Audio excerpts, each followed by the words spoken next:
اے دوست تجھے کیا معلوم بازار میں وہ کپڑا پہنچ چکا ہو جسے تیرا کفن بننا ہے. اے دوست تجھے کیا معلوم بازار میں وہ کپڑا پہنچ چکا ہو جسے تیرا کفن بننا ہے. انسان شادی بیاہ میں مشغول ہوتا ہے اور اس کو نہیں پتا ہوتا کہ قبر تم میں کفن کا کپڑا پہنچ چکا ہوتا ہے. اللہ اکبر کبیرہ. ایک آدمی کو دشمن نے قتل کیا اور نہر کے اندر ڈال دیا. کئی دن اس کی لاش نہر کے اندر ہی رہی تو پھول گئی. ایسی پھول گئی کہ جب اس کو نکالا گیا تو پتہ نہیں چلتا تھا کہ یہ کون ہے کون نہیں. پہچاننا مشکل تھا. یہ بھی پتہ نہیں تھا کہ کس شہر کا ہے. چنانچہ پولیس نے کاغذی کارروائی کر کے جو قریب بستی تھی اس کے عالم کو کہا کہ بھائی آخر مسلمان ہے، آپ اس کو نہلا دیں، کفنا دیں اور دفن کر دیں، ہمیں تو اس کے وارث کا کوئی پتہ نہیں. لو جی، امام صاحب نے بستی والوں کو کہا کہ لوگوں نہلا تو میں دوں گا، میرے پاس کفن کے پیسے تو نہیں ہیں، تو کفن کے پیسے دو. دیہاتی علاقوں میں لوگوں کے پاس کھانے پینے کے لیے چیزیں تو ہوتی ہیں، سپینڈنگ کیپیسٹی نہیں ہوتی، کیش نہیں ہوتا. انہوں نے کہا مولانا اعلان کر دو مسجد میں. بستی میں اعلان ہوا، لوگوں لاوارث نعش ہے، کفن خریدنا ہے، اس کا چندہ کرو. کوئی 5 روپے لایا، کوئی 10 روپے لایا.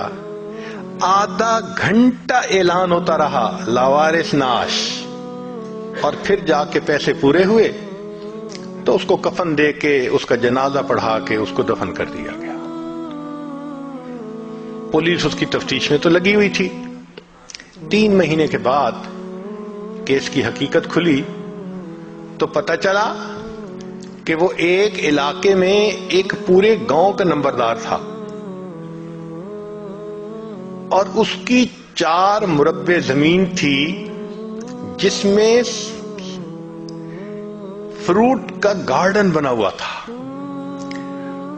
کروڑوں پتی تھا، کروڑوں روپیہ اس کے بینک اکاؤنٹ میں تھا، اور اس کے 4 جوان العمر بیٹے تھے. 4 بیٹے ہیں، کروڑوں پتی ہے، بینک میں کروڑوں روپیہ ہے، لیکن اس کو کبھی پتہ نہیں تھا جب میں مروں گا میرے کفن کے لیے آدھا گھنٹہ چندہ کیا جائے گا. وارث مان نہ کری وارثاں دا، رب بے وارثا کر مارتا ہی. فرماتے ہیں کہ اے وارث تو اپنے وارثوں کا مان نہ کرنا، اللہ تعالیٰ کبھی کبھی بندے کو لاوارث کر کے مار دیا کرتے ہیں. کیا پتہ کس حال میں موت آئے. اس لیے نبی اسلام نے فرمایا کن فی الدنیا کأنک غریب او عابر السبیل. دنیا میں ایسے زندگی گزارو جیسے کوئی مسافر ہوتا ہے یا جیسے کوئی پردیسی ہوا کرتا ہے. جو پردیسی ہوتے ہیں نا ان کے ذہن میں ہر وقت ہوتا ہے ہم نے واپس جانا ہے. ہم بھی یہاں پردیسی ہیں.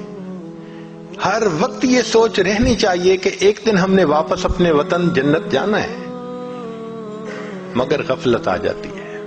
اور غفلت بھی کیسی کہ بندے کو مرنا یاد ہی نہیں.